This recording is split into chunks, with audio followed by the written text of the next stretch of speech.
So, habang ina-assemble yung sniper, papalitan na rin natin yung gulong. So, yung gulong na gagamitin natin, yan. Corsa R46. So, ito yung soft compound at race tire ng Corsa, bukod sa R93. So, ito yung babagay dito. Yan. So, pasalpak natin to sa Takara, papadala natin sa Takara. At let's go. Mamaya makita natin kung ano yung itsura pag kinabit na dito sa mag.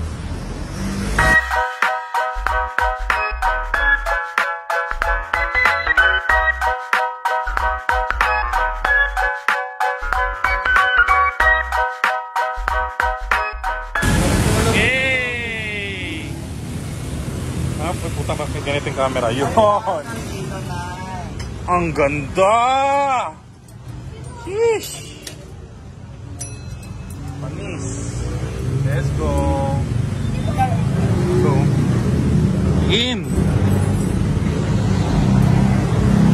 Sabi ko sa inyo eh, masaya maging rider.